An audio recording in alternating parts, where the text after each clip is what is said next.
Okay, good morning, all. Today, my topic is juncture and free variation. First and foremost, I express my gratitude to Dr.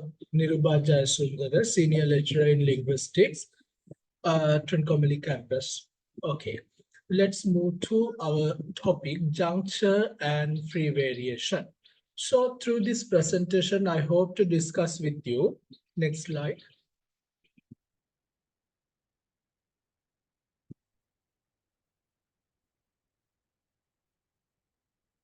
Yes, next slide. Yeah, I hope to discuss with you. First, I'm going to define juncture. Then through a diagram, I uh, put forth classification of juncture. And there are two junctures, internal juncture and terminal juncture. We're going to discuss these things. And next main topic, free variation. And with all that, I hope to conclude my presentation. Okay, let's move to talk about juncture, define juncture. So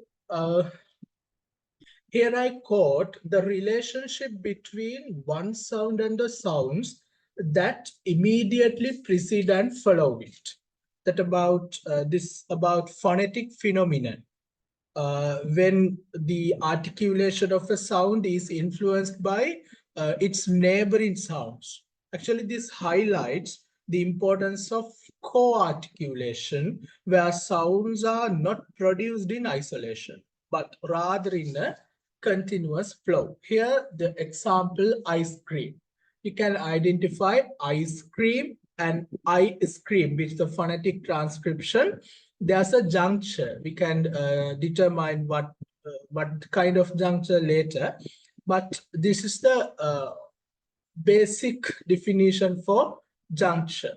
And junctures are specific phenomenon in English language and work like what the traffic lights do in the structures of phrases at the beginning, in the middle, and at the end of the words, phrases, clauses, and sentences.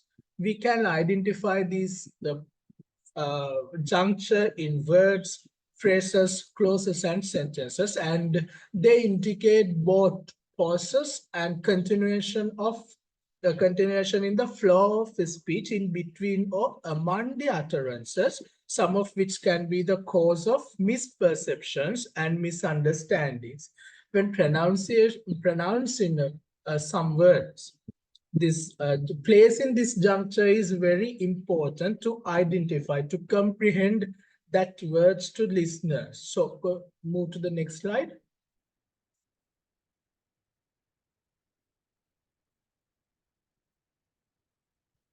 Yeah.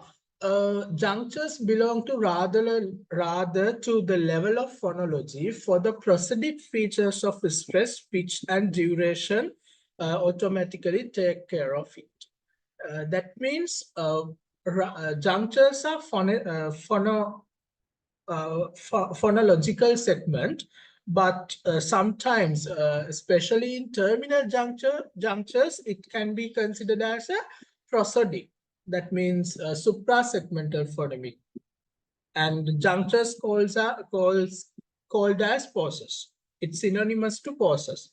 That means signal beginning, middle, and ending points in phrases or in sentences can affect the listener's ability to identify a suitable place to interrupt a conversation. Actually, this is a kind of interruption in flow of speech.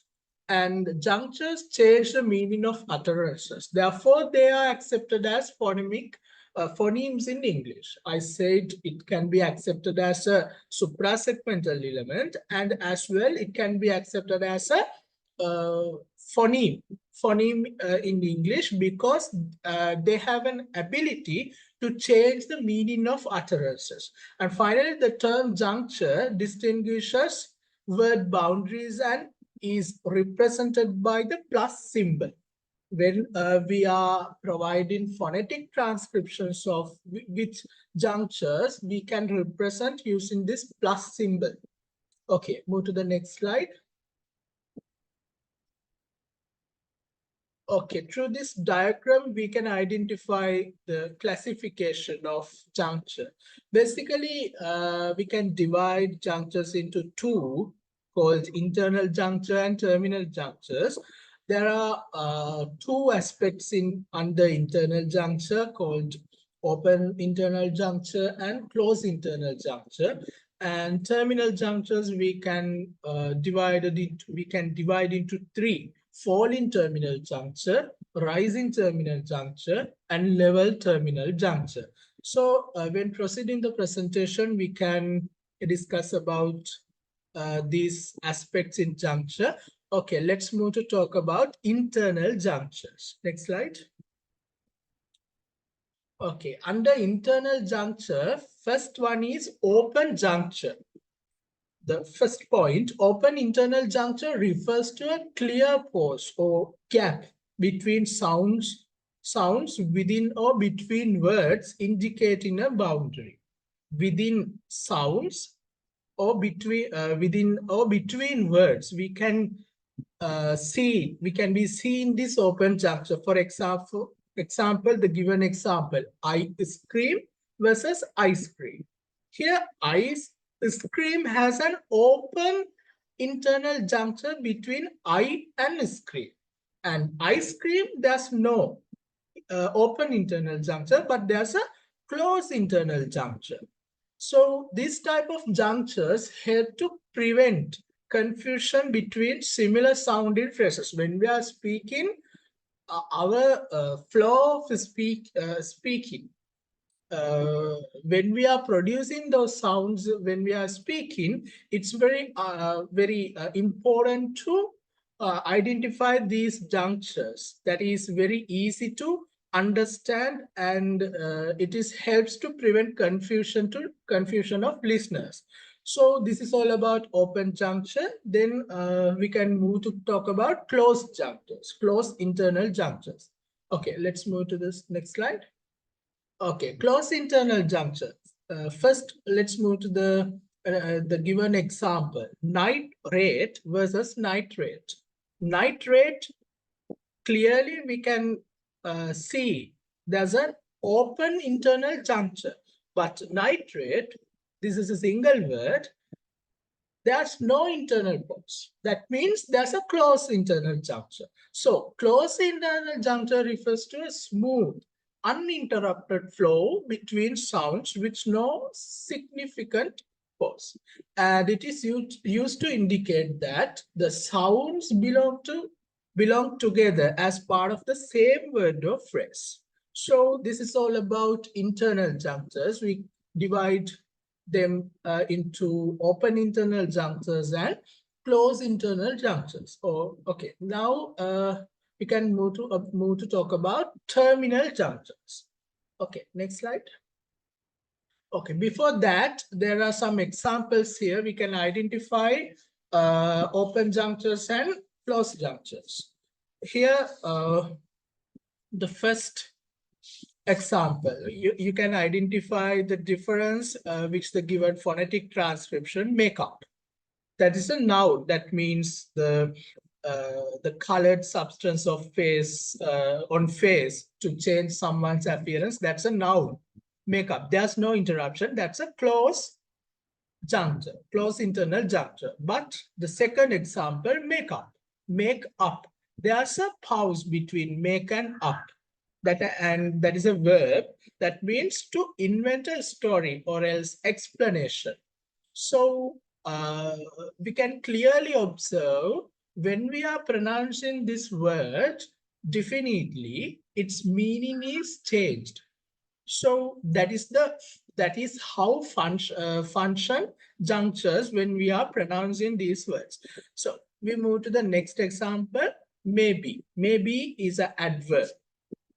There's no interruption. Maybe means something may be true or something maybe happen like that. And may be, that's a modal verb or else auxiliary verb. There's an open juncture. And next example, arrest. That's a verb, no interruption. That means close juncture, arrest. There's an interruption between and rest. That's a open juncture.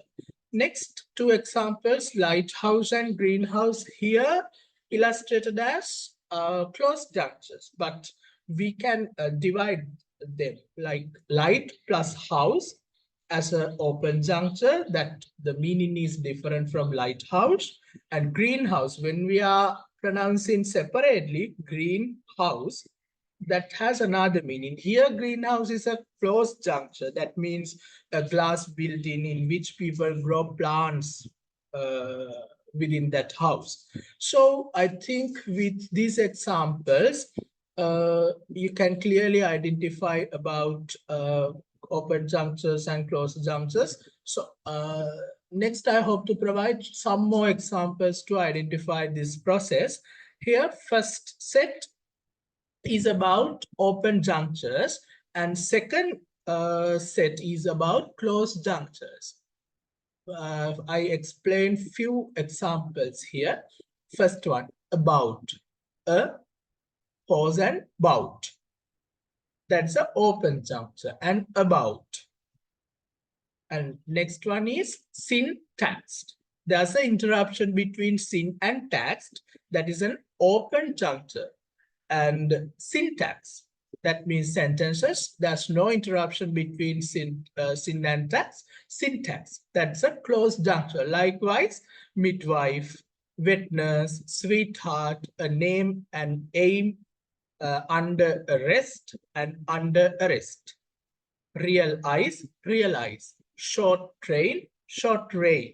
Likewise, we can clearly identify open junctures and closed junctures under internal junctures, and how they change the word's meaning when we are pronouncing. It's very important to consider about juncture when we are pronouncing these words, because they are help listeners to understand without any confusion. Okay, let's talk about terminal junctures. We already talked, there are three aspects under terminal junctures: falling terminal juncture, rising terminal juncture, and level terminal juncture. Okay, terminal juncture refers to the pause or changes in pitch at the end of a phrase or sentence that signals its conclusion. Actually, this is all about prosodic features. This is all about suprasegmental features in phonology. And here we are going to talk about the pitch and its rising, falling, and level. Okay. And next, they help to, these terminal junctures help to listeners understand the structure and meaning of spoken language by indicating the end of a thought or a grammatical unit. And as I said, there are three terminal junctures. Next, we move to talk about falling terminal juncture. So move to the next slide.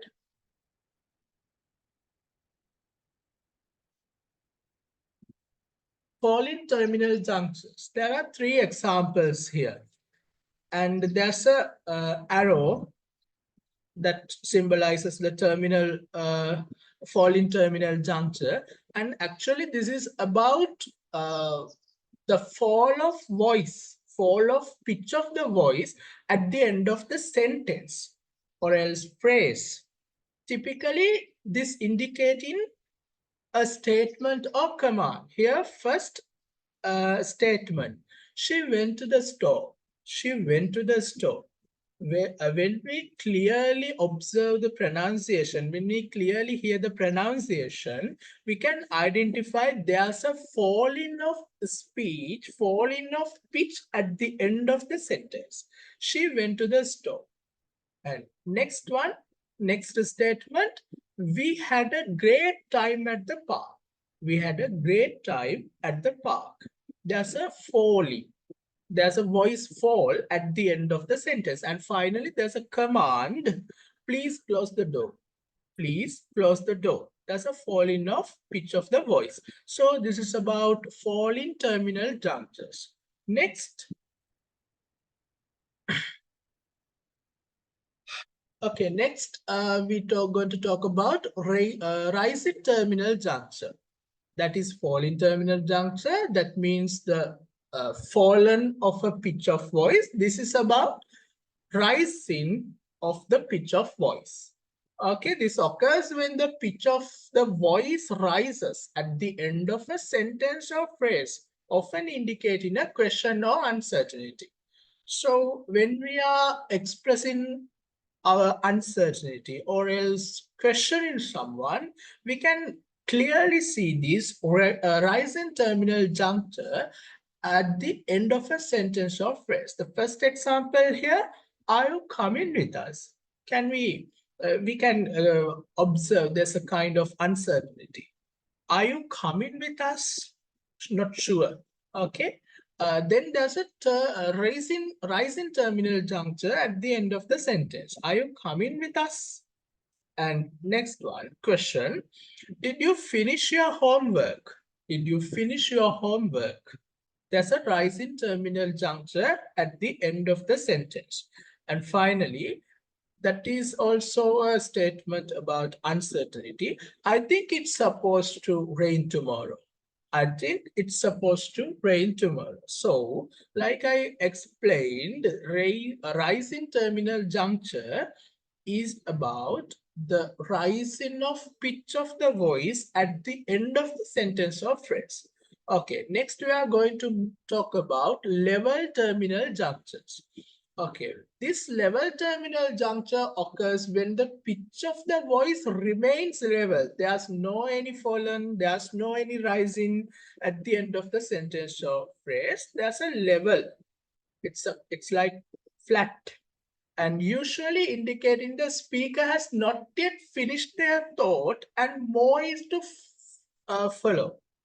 That means there's no end in pronunciation, in expressing their thoughts. There's a flow.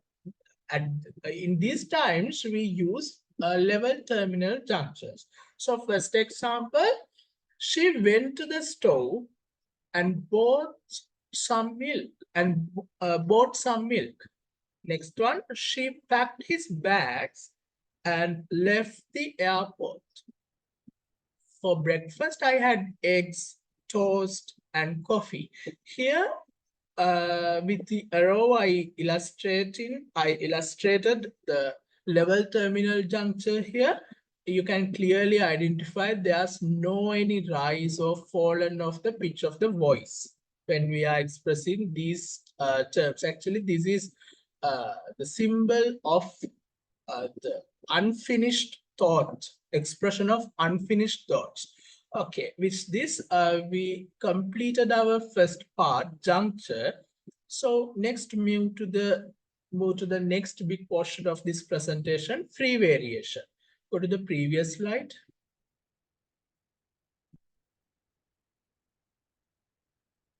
No, next one. Free variation.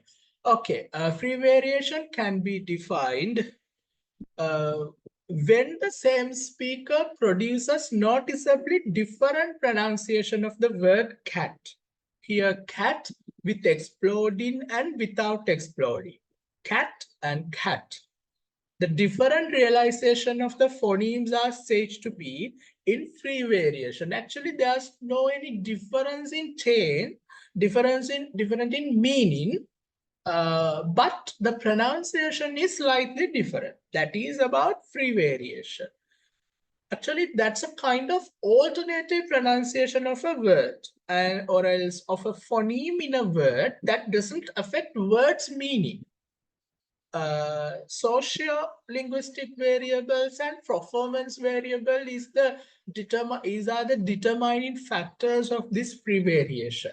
According to gender, like gender and age, or else class, like frame of preferences of a man can determine the free variation or else pronunciation of that man. And performance variables, the speech style and tempo also sometimes change according to man to man, but the meaning of that word is not changing. So let's move to the next slide. Uh, yeah, this when we discuss in these examples, we can clearly identify what is the free variation. So first example, adult. Here, first phonetic transcription, adult, and next one is adult. Okay, but there's a difference in pronunciation, but there's no change in meaning.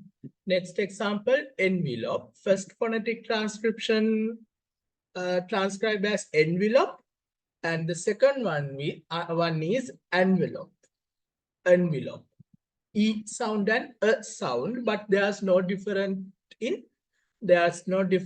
meaning. Next one is coupon. Coupon and coupon. There's a small U sound in the second one, but there's no difference in meaning. Next one is root. Root. First example, U, lengthy U, and second transcription, we can see diphthong, out, route. And next one is data. First transcription, A transcribed with the diphthong A, data. Next one is data, sound here. Next, final example is tomato. In the middle, we can see the difference in pronunciation. Tomato, first one is tomato. Second one is tomato, A diphthong, which the A diphthong, the second transcription is illustrated here.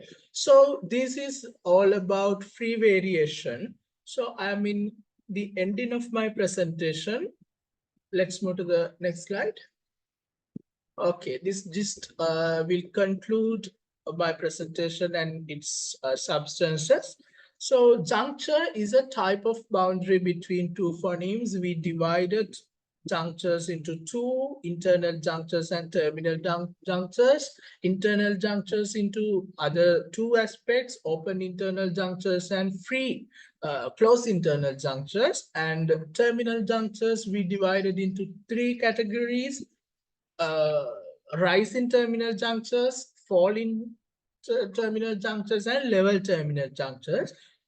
However, these junctures are important is distinguishing between words and phrases in spoken language, and especially in languages where intonation and timing play crucial roles in conveying meaning.